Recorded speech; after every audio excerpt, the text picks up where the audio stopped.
नमस्कार बच्चों, स्वागत है आप सभी का Shri Shyam group of education के यूट्यूब चैनल पर। मैं विकास शर्मा आपको +1 की फिजिक्स करवा रहा हूँ और इसके अंदर अपने कार्य, ऊर्जा और शक्ति के बारे में पढ़ रहे थे और अपनी लास्ट पार्ट में इसके पहुँच चुके हैं। और लास्ट जो अपना टॉपिक था वो था संघट।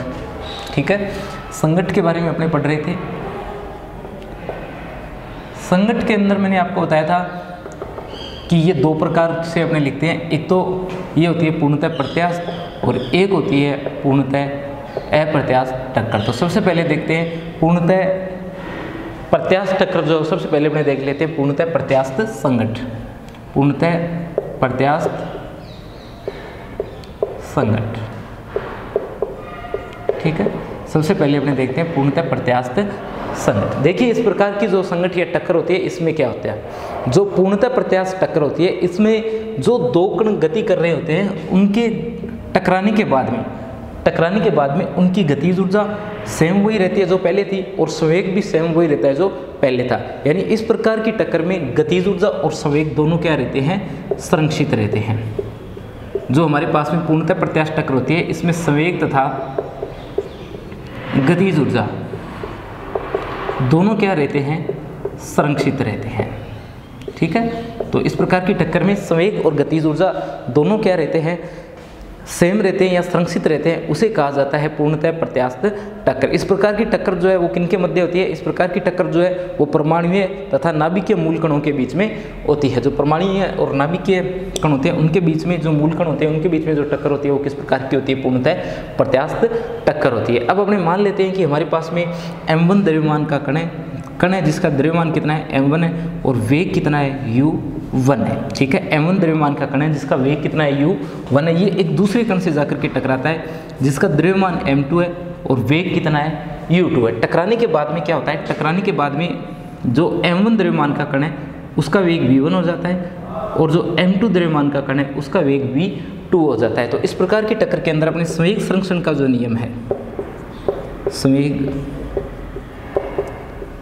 संरक्षण से जो संवेग संरक्षण का नियम है वो अपने क्या बोलेगा, वो बोलेगा कि m1 u1 plus m2 u2, यानी टक्कर से पहले कुल संवेग किसके बराबर आएगा, ये आएगा m1 v1 plus m2 v2, यानी टक्कर के पश्चात कुल संवेग, यानी टक्कर से पूर्व कुल संवेग और टक्कर के पश्चात कुल संवेग जो है ये हमेशा क्या रहता है, संरक्षित रहता है या बराबर रहता है। यानी टक्कर से पूर्व का संवेग किसके बराबर रहता है, टक्कर के बाद के संवेग के, या टक्कर के बाद का संवेग जो है वो किसके बराबर रहता है, टक्कर से पूर्व संवेग के बराबर रहता है। यानी संवेग क्या रहता है, इस प्रकार की टक्कर में संरक्षित रहता है। यदि गतिज ऊर्जा की बात की जाए, गतिज ऊर्जा, तो गतिज ऊर्जा संरक्षण से, गतिज ऊर्जा संरक्षण से देखिए यहाँ क्या आएगा, ये आएगा 1/2 m1 u1 square plus 1/2 m2 u2 square, यानी टक्कर से पूर्व संवेग किसके बराबर आएगा, अभी देखिए 1/2 m1 v1 square plus 1/2 m2 v2 square, टक्कर के पश्चात संवेग, यानी टक्कर से पूर्व संवेग बराबर होता है किसके, टक्कर के पश्चात संवेग के। यानी टक्कर से पूर्व संवेग और टक्कर के पश्चात जो संवेग है उसका मान हमेशा, ये गतिज ऊर्जा जो है इसका मान हमेशा क्या रहता है, नियत रहता है या संरक्षित रहता है। तो टक्कर से पूर्व संवेग टक्कर के पश्चात संवेग बराबर है टक्कर से पूर्व गतिज ऊर्जा टक्कर के पश्चात कुल गतिज ऊर्जा के बराबर रहता है। तो ये जो इस प्रकार की टक्कर होती है पूर्णतः प्रत्यास्थ, इसमें संवेग और गतिज ऊर्जा, संवेग और गतिज ऊर्जा दोनों क्या रहते हैं, संरक्षित रहते हैं। तो अपने पास में जो ये टक्कर होती है पूर्णतः प्रत्यास्थ, ये संवेग संरक्षण और गतिज ऊर्जा संरक्षण जो है दोनों का क्या करती है, पालन करती है। नेक्स्ट अपने आगे बढ़ते हैं और बात करते हैं अप्रत्यास्थ टक्कर की। ठीक है, अप्रत्यास्थ टक्कर में देखिए क्या होता है, दूसरी जो टक्कर है वो है पूर्णतः अप्रत्यास्थ संघट। पूर्णतः अप्रत्यास्थ संघट, ठीक है। जो पूर्णतः अप्रत्यास्थ संघट होती है, इसमें क्या होता है कि टक्कर के पश्चात कण जो है या तो क्या हो जाते हैं, आपस में चिपक जाते हैं, या तो कण क्या होते हैं, आपस में चिपक जाते हैं, या एक दूसरे से सटे रहकर क्या करते हैं, गति करते हैं। ठीक है, तो जो हमारे पास में पूर्णतः अप्रत्यास्थ टक्कर होती है, या तो इसमें कण एक दूसरे के चिपक जाते हैं, चिपक करके गति करते हैं, या क्या करते हैं, इस प्रकार की टक्कर में कण जो है एक दूसरे से सट करके आपस में गति करते हैं। ये जो टक्कर होती है इसे अपने किस नाम से जानते हैं, पूर्णतः अप्रत्यास्थ टक्कर के नाम से जानते हैं। दूसरा, इस प्रकार की जो टक्कर है इसमें संवेग संरक्षित रहता है। इस प्रकार की टक्कर में संवेग क्या रहता है, संरक्षित रहता है, संवेग संरक्षित रहता है। परंतु इस प्रकार की जो टक्कर होती है इसमें गतिज ऊर्जा जो है वो संरक्षित नहीं रहती है। ठीक है, ये बात याद रखना कि जो हमारे पास में अप्रत्यास्थ टक्कर होती है इसमें संवेग तो संरक्षित रहेगा परंतु गतिज ऊर्जा जो है वो संरक्षित नहीं रहती है। याद देखिए, जो संवेग संरक्षण का नियम है ये अपने पास में मूल संरक्षण नियम है, उनमें से एक नियम है, जो संरक्षण के नियम है उनमें से एक है। इन नियमों के अपवाद नहीं होते अपने संवेग संरक्षण का। जैसे ऊर्जा संरक्षण हमेशा होता है उसी तरीके से संवेग भी हमेशा क्या रहता है, संरक्षित रहता है। यहाँ गतिज ऊर्जा संरक्षित जो है वो नहीं रहती है। देखिए, कुल ऊर्जा तो यहाँ भी संरक्षित है परंतु कुछ एक ऊर्जा जो है अन्य रूप में क्या हो जाती है, बदल जाती है। इसलिए यहाँ क्या नहीं होगा, यहाँ गतिज ऊर्जा जो है वो संरक्षित नहीं रहेगी। यदि अपने संवेग संरक्षण का नियम यहाँ पर लगाएं तो देखिए, संवेग संरक्षण के नियम से हमारे पास में क्या आएगा, अपने ये मान करके चले, अपने ये मान करके चले यदि कि हमारे पास में एक कण है जिसका द्रव्यमान m1 है, दूसरे कण का द्रव्यमान m2 है, पहले कण का वेग u1 है और दूसरे कण का वेग कितना है, u2 है। और टक्कर के पश्चात ये दोनों कण जो आपस में क्या हो जाते हैं, जुड़ जाते हैं और इनका संयुक्त वेग कितना हो जाता है, v हो जाता है। तो अपने पास में जो संवेग संरक्षण का नियम है वो देखिए क्या कहेगा, अपने लिखेंगे संवेग संरक्षण के सिद्धांत से। संवेग संरक्षण के सिद्धांत से देखिए क्या आएगा, संवेग संरक्षण के सिद्धांत से आएगा m1 u1 plus m2 u2 बराबर m1 प्लस m2 और v, यानी v का मान कितना आ जाएगा, ये आ जाएगा m1 u1 plus m2 u2 upon m1 plus m2। ये अपने क्या है, संवेग संरक्षण का सिद्धांत है, यानी यहाँ पर संवेग संरक्षित रहता है। परंतु गतिज ऊर्जा की बात की जाए तो गतिज ऊर्जा संरक्षित नहीं रहेगी। इसलिए अपने गतिज ऊर्जा टक्कर से पूर्व देख लेते हैं, टक्कर से पूर्व गतिज ऊर्जा। तो टक्कर से पूर्व गतिज ऊर्जा कितनी आएगी, 1/2 m1 u1 square plus 1/2 m2 u2 square. और टक्कर के पश्चात आएगी 1/2 m1 प्लस m2 और v की स्क्वायर। ये अपने टक्कर के पश्चात जो है वो गतिज ऊर्जा प्राप्त हो जाती है। ठीक है, अपने दोनों यदि समीकरणों को देखें, टक्कर से पूर्व और टक्कर के पश्चात, टक्कर से पूर्व और टक्कर के पश्चात, यदि मैं इसे के आई लिखूं, के का मतलब काइनेटिक एनर्जी, आई का मतलब इनिशियल, और के एफ लिखूं, के का मतलब काइनेटिक एनर्जी और एफ का मतलब फाइनल। टक्कर से पूर्व और टक्कर के पश्चात तो दोनों काइनेटिक एनर्जीज जो है वो क्या नहीं आ रही है, एक दूसरे के बराबर नहीं आ रही है। ठीक है, यानी गतिज ऊर्जा जो है यहाँ पर संरक्षित नहीं रहती है। यदि बात की जाए कुल ऊर्जा की, कुल ऊर्जा यदि आप लोग देखोगे तो देखिए कुल ऊर्जा, यानी कुल ऊर्जा की अगर बात की जाए तो कुल ऊर्जा हमेशा संरक्षित रहती है। टक्कर से पूर्व कुल ऊर्जा 1/2 m1 u1 square plus 1/2 m2 u2 square. ठीक है, ये क्या है, टक्कर से पूर्व गतिज ऊर्जा कुल ऊर्जा है। और टक्कर के पश्चात 1/2 m1 प्लस m2 और साथ में कितना, v की स्क्वायर। प्लस में क्या आ जाएगा, q आ जाएगा। ठीक है, प्लस में क्या आ जाएगा, इसके q आ जाएगी। यानी q क्या है, अपने पास में कुल वो ऊर्जा है जो क्या हो गई, गतिज ऊर्जा से अन्य रूप में बदल गई है। यानी कुछ एक ऊर्जा जो है वो अन्य रूप में बदल जाती है। इसलिए यहाँ पर गतिज ऊर्जा तो संरक्षित नहीं रहती है परंतु कुल ऊर्जा जो है वो अब भी क्या है, यहाँ पर संरक्षित है। यानी आप लोग क्या देख सकते हो, आप लोग यहाँ देख सकते हो कि गतिज ऊर्जा तो यहाँ संरक्षित नहीं है परंतु कुल ऊर्जा हमेशा क्या रहती है, संरक्षित रहती है। जिस प्रकार से संवेग हमेशा संरक्षित रहता है उसी प्रकार से कुल ऊर्जा भी संरक्षित रहती है। परंतु गतिज ऊर्जा यहाँ पर जो है वो संरक्षित नहीं है। क्यों नहीं है, क्योंकि कुछ एक ऊर्जा जो है वो अन्य रूप में क्या हो गई है, बदल गई है। तो यहाँ से आपने देखा कि जो अप्रत्यास्थ टक्कर होती है, पूर्णतः अप्रत्यास्थ टक्कर होती है, उसमें संवेग तो संरक्षित रहता है परंतु गतिज ऊर्जा संरक्षित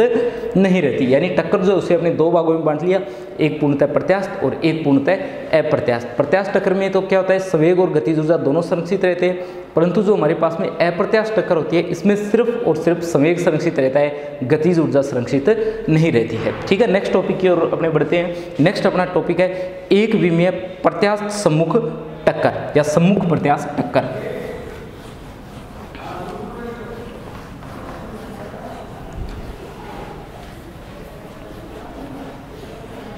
अपना नया टॉपिक देखिए क्या है। अपना नया टॉपिक है एक विमीय, नया टॉपिक है एक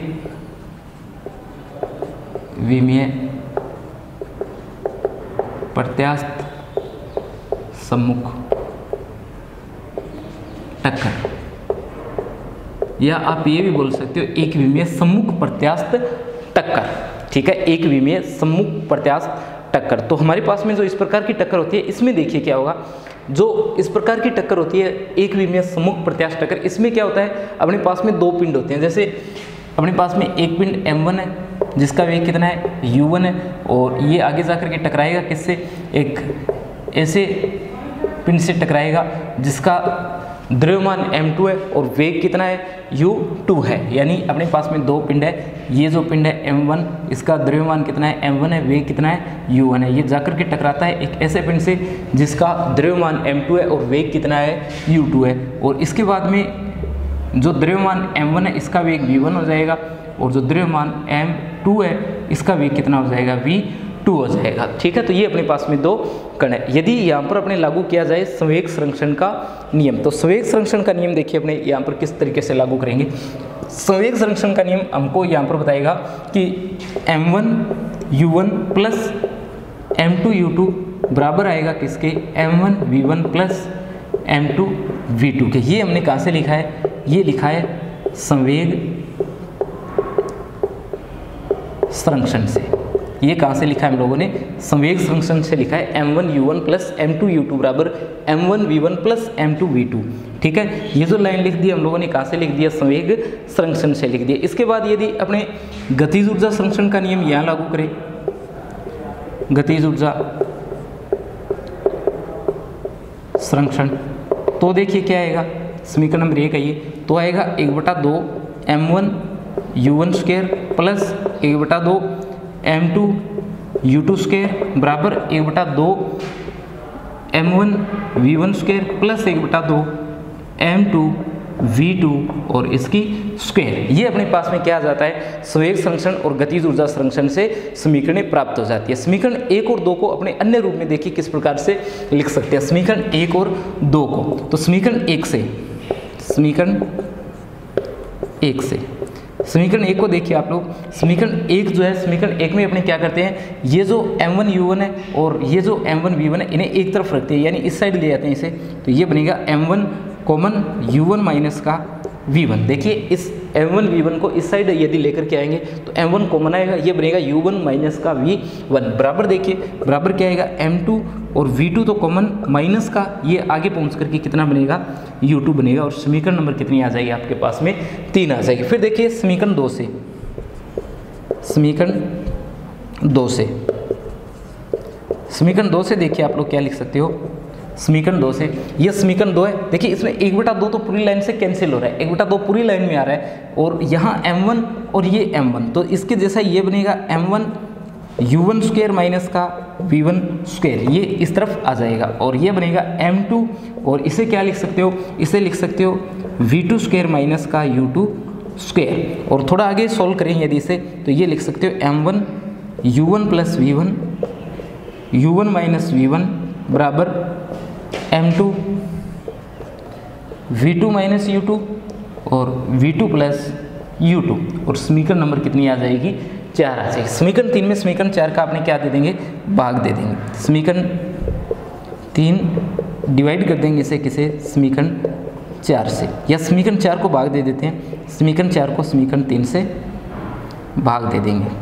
ठीक है, तो देखिए क्या आएगा, समीकरण 4 में समीकरण 3 से यदि भाग लगाया जाए तो ये तो आपको भी पता है कि m1 से m1 कैंसिल हो जाएगा, और इससे ये कैंसिल, m2 से m2 कैंसिल, माइनस वाली टर्म से माइनस वाली टर्म, आपके पास में क्या बचेगा, आपके पास में सिर्फ बचेगा u1 प्लस का v1 और किसके बराबर, u2 प्लस v2 के बराबर। ठीक है, देखिए यहाँ से आपके पास में बचेगा u1 प्लस v1 और बराबर किसके, v2 प्लस u2 या u2 प्लस v2। यहाँ से आप क्या लिख सकते हो, इसे आगे भेजो, ये बना u2 माइनस का u1, क्या बना u2 माइनस का u1, और ये बनता है v1 माइनस का v2, या u2 माइनस u1 माइनस का v2 माइनस का v1।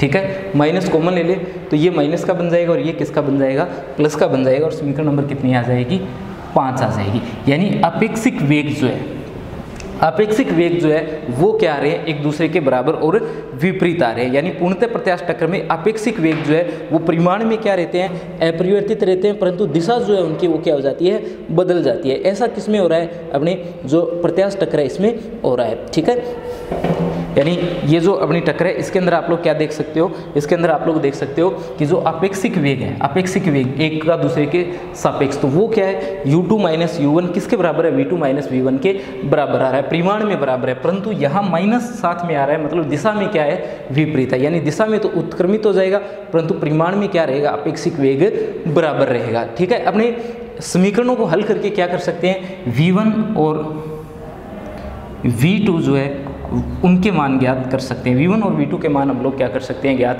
कर सकते हैं। जैसे v1 v2 का मान ज्ञात करना हो तो आपके पास में कोई समीकरण होगी, जैसे एक तो आपके पास में समीकरण 5 होगी और दूसरी आपके पास में एक और समीकरण यहाँ पर आपको दिखाई देगी। उन दोनों समीकरणों से अपने क्या कर सकते हैं, जो वेग है उस वेग का मान आप लोग ज्ञात कर सकते हो। ठीक है, एक तो आपके पास में यहाँ पर समीकरण 3 हो जाती है और समीकरण 3 और समीकरण 5 जो आपकी है, समीकरण 3 और समीकरण 5 जो आपके पास में, देखिए एक तो आपके पास में समीकरण 3 ये जो आपको सामने दिखाई दे रही है, ठीक है, और एक समीकरण यहाँ से अपने और उठा लें। समीकरण 5 को पहले मैं इसको 3 को फिर से लिख देता हूँ जिससे आपको ये पता लग जाए कि समीकरण 3 में लिखा हुआ क्या है, m1 u1 माइनस का v1 और किसके बराबर है, m2 और v2 माइनस का u2। ये जो लिखा हुआ है ये समीकरण 3 में अपने लिखा हुआ है, इसको काट दिया था तो आपको दिखाई नहीं दे रही होगी शायद। देखना ये समीकरण नंबर 3 फिर से नहीं लगाया, इसी समीकरण 3 को फिर से लिखा है ताकि आपको ढंग से दिखाई दे सके। इसके बाद में देखिए यहाँ माइनस आ रहा है तो प्लस वाली कोई टर्म अपने ढूंढो, ये तो खुद माइनस के अंदर है, ये खुद, ये जो समीकरण है इस समीकरण को आप लोग देखो, इसे समीकरण नंबर 5 लगाओ और इसे कितना नंबर लगा दो, समीकरण नंबर 6 लगा दो। तो अब समीकरण 3 को समीकरण 5 को आप लोग क्या कर सकते हो, सोल्व कर सकते हो। तो पहले समीकरण 3 और 5 को क्या कर लोगे, आप लोग आपस में जोड़ दोगे। समीकरण 3 और 5 को आप क्या करोगे, आपस में जोड़ दोगे। देखिए समीकरण 3 को सीधा तो आप लोग जोड़ नहीं सकते, तो थोड़ा सा समीकरण 3 को अपने क्या कर लेते हैं, सोल्व कर लेते हैं। ये m1 जो है यहाँ से हटा देते हैं, यदि m1 को यहाँ से हटा दोगे आप लोग, ये बनेगा u1 माइनस का v1 किसके बराबर, m2 अपॉन m1 और v2 माइनस का m2 अपॉन m1 और u2। देखिए एक बार फिर से आप लोग इसे, मैंने क्या लिखा है, जो समीकरण 3 इस साइड लिखी हुई थी वही से u1 माइनस v1 का मान ज्ञात किया है, कितना है, m2 अपॉन m1 और v2 माइनस का m2 अपॉन m1 और u2। इस m2 को पहले अंदर मल्टीप्लाई किया है तो ये बना m2 v2 माइनस का m2 u2 और m1 से क्या कर दिया, फिर इन्हें डिवाइड कर दिया। अब ये जो समीकरण आपके पास में, जैसे ये समीकरण नंबर कितनी है, 7 है, तो समीकरण 7 को और समीकरण 5 को क्या कर दोगे, आप लोग आपस में जोड़ दोगे। ठीक है, आपकी मर्जी, आप किसी भी प्रकार से सोल्व करके v1 और v2 के मान ज्ञात कर सकते हो। तो समीकरण 5 और 7 को आपस में जोड़िए, ये समीकरण 5 है और ये 7 है। जैसे ही आप लोग जोड़ते हो तो आप देखोगे यहाँ से v1 वाली टर्म क्या हो जाती है, कैंसिल हो जाती है और u1 और u1 जुड़ करके कितना बन जाता है, 2u1 बन जाता है। ठीक है, और ये देखिए v2 यहाँ है और यहाँ भी क्या है, v2 है, तो ये v2 कॉमन आएगा और बनेगा 1 प्लस m2 अपॉन m1। यहाँ देखिए यहाँ भी u2 है, यहाँ भी u2 है, तो प्लस का u2 कॉमन और 1 माइनस m2 अपॉन m1। ठीक है, आपके पास में मान कितना आ जाएगा, आपके पास में मान आ जाएगा 2u1 v2 1 plus m2 upon m1 plus u2 और m1 1 minus m2 upon m1। ठीक है, जिससे आप लोग क्या कर सकते हो, v2 का मान ज्ञात कर सकते हो। देखिए कैसे ज्ञात करोगे, यहाँ से v2 का मान आपको ज्ञात करना है, तो पहले तो v2 को रखिए, v2 1 plus m2 upon m1 और किसके बराबर है, ये भी 2u1 माइनस का u2 और 1 माइनस m2 अपॉन m1 इसी के बराबर आएगा। ठीक है, अपने v2 इसका मान ज्ञात कर रहे हैं तो 2u1 और इस टर्म को इस साइड भेज देंगे तो माइनस का u2 1 minus m2 upon m1 आएगा। थोड़ा आगे और सोल्व करते हैं इसे।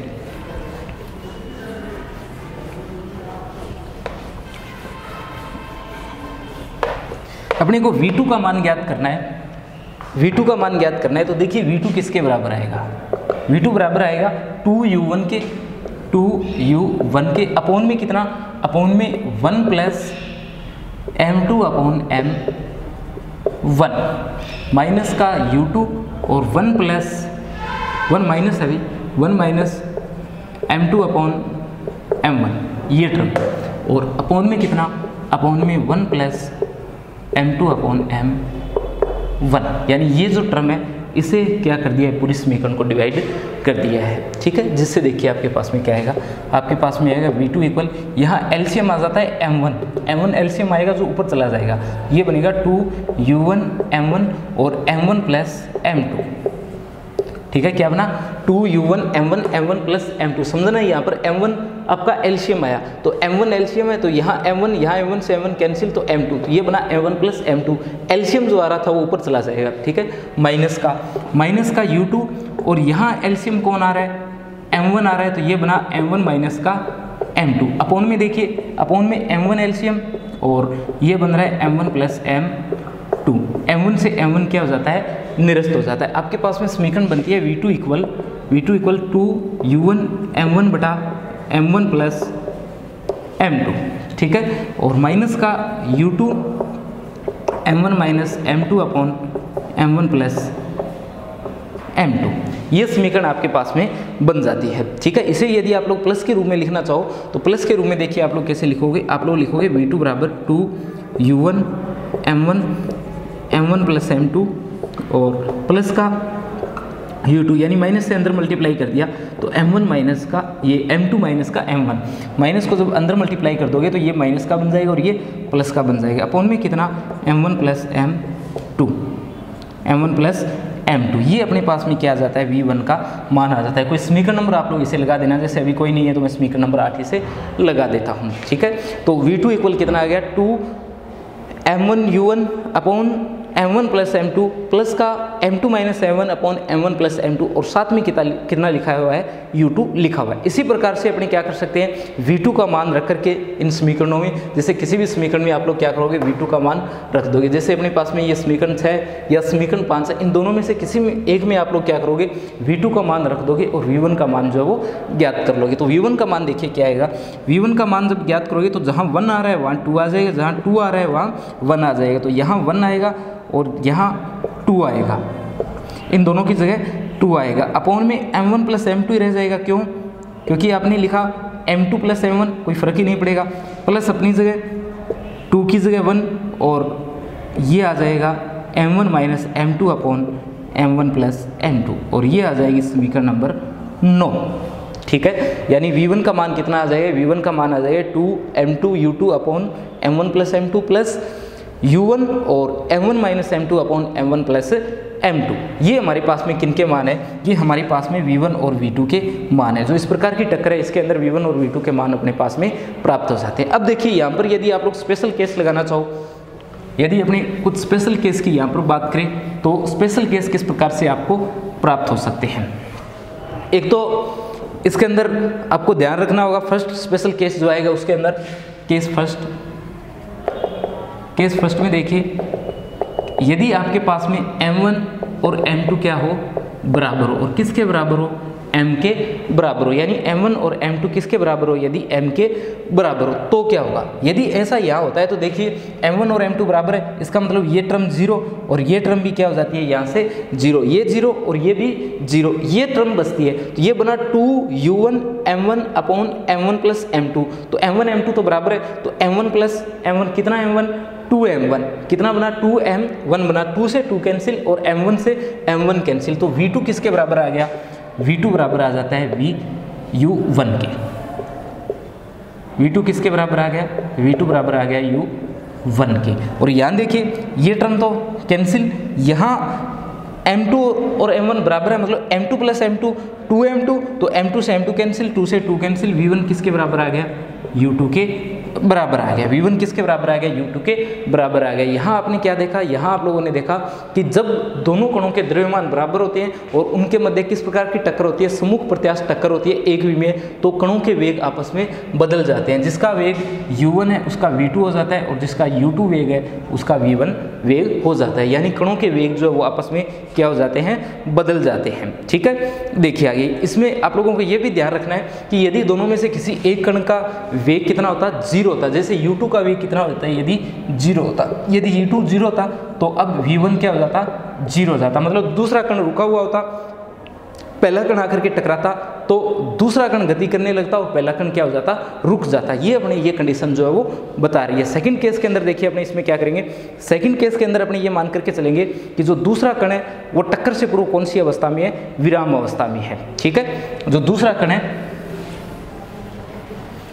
सेकंड कण जो है वो कौन सी अवस्था में है, विराम अवस्था में। केस सेकंड अपने मान लेते हैं कि दूसरा कण जो है वो कौन सी अवस्था में है, विराम अवस्था में। तो यदि वो विराम अवस्था में होगा तो U2 का जो मान आएगा वो कितना आएगा, जीरो आएगा। यदि कण विराम अवस्था में है तो U2 का मान कितना होगा, जीरो होगा। U2 का मान जीरो होगा तो V2 का मान देखिए कितना आएगा, V2 आएगा 2U1 M1 बटा M1 प्लस M2, और यहाँ V1 कितना आएगा, यहाँ V1 आएगा U1 और M1 माइनस का M2 अपॉन M1 प्लस का M2।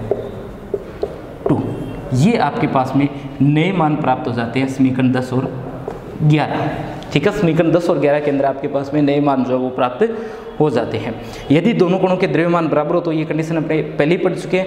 अब देखिए कि गतिज ऊर्जा जो है ये एक अंश से दूसरे अंश में क्या हो जाती है, स्थानांतरित हो जाती है। जैसे यहाँ पर यदि अपने गतिज ऊर्जा का स्थानांतरण होते हैं और उनका मान देखें तो किस प्रकार से मान आएगा। गतिज ऊर्जा का मान देखिए, गतिज ऊर्जा का मान अपने क्या लिखेंगे, गतिज ऊर्जा का मान लिखेंगे 1/2 M2 और V2 स्क्वायर बटा 1/2 आपके पास में आएगा M1 U1 square, M1 U1 square. देखिए मान तो आपके पास में ये पूरे हैं, समीकरण तो आपके पास में पूरी है, 1/2 M1 U1 square plus 1/2 M2 U2 square, पर दूसरा कण कौन सी अवस्था में, विराम अवस्था में, तो उसका वेग zero.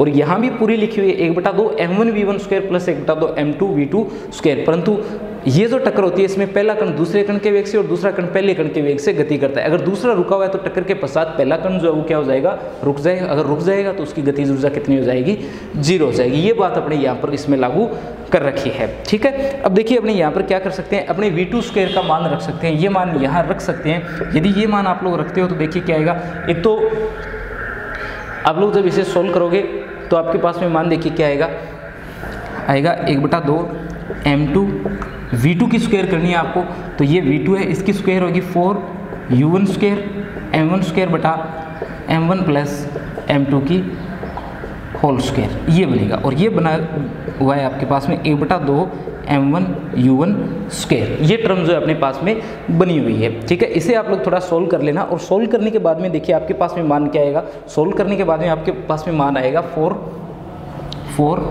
M1 M2 upon M1 plus M2 की होल स्क्वायर। सोल्व कर लेना आप लोग इसे, ये आएगा 4 M1 M2 upon M1 plus M2 की होल स्क्वायर। और ऊपर से अपने क्या कर लेंगे, M1 को कॉमन ले लेंगे, ऊपर और नीचे से किसको कॉमन ले लेंगे, M1 को कॉमन ले लेंगे। यदि यहाँ ऊपर और नीचे से M1 को कॉमन लेंगे, ये बनेगा 4 M2, और यहाँ आपके पास में क्या आ जाएगा, यहाँ नीचे वाली जो लाइन है इसके अंदर आपके पास में बनेगा 1 plus M2 M2 upon M1 की होल स्क्वायर, और अपॉन में इसमें क्या आ जाएगा, M1 आ जाएगा। ठीक है, तो ये आपके पास में बनेगा 4 M2 upon M1, 1 plus M2 upon M1 और इसकी होल स्क्वायर। ठीक है, यानी अपने जब द्रव्यमानों का अनुपात क्या हो जाएगा, एकांक होगा। जब द्रव्यमानों का अनुपात क्या होगा, एकांक होगा, तो उनकी गतिज ऊर्जाओं का अनुपात भी क्या हो जाएगा, 1 हो जाएगा। यदि M2 अपॉन M1 जो वो कितना होगा, 1 होगा, तो इनका अनुपात जो आएगा वो भी क्या हो जाएगा, 1 हो जाएगा। देखिए यहाँ M1 कहाँ से लिखा है, ये M1, यहाँ से आपने M1 कॉमन लिया, पर बाहर स्क्वायर लगी हुई है इसलिए कौन कॉमन आएगा, M1 की स्क्वायर कॉमन आएगी, तो एक तो कैंसिल हो जाएगा और एक इसके साथ में बच जाएगा। अब देखिए यदि M2 अपॉन M1 1 हो तो ये 1 हो गया, ऊपर बचा 4 अपॉन में 1 प्लस 1 2 की स्क्वायर 4, यानी 4/4 आपके पास में आएगा 1।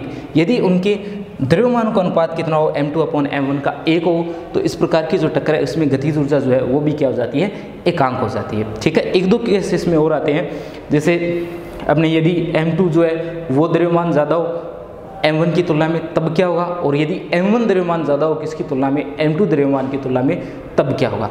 आपके पास में 2 स्पेशल केस इसके बचे हैं और एक अपने पास में बची है द्विविमीय टक्कर। उन दोनों टॉपिक्स को पढ़ेंगे और उसके बाद में अपना ये जो चैप्टर है ये कंप्लीट हो जाएगा, और उसके बाद में अपने पढ़ेंगे नेक्स्ट चैप्टर जिसके अंदर अपने दृढ़ पिंड के बारे में पढ़ने वाले हैं। ठीक है।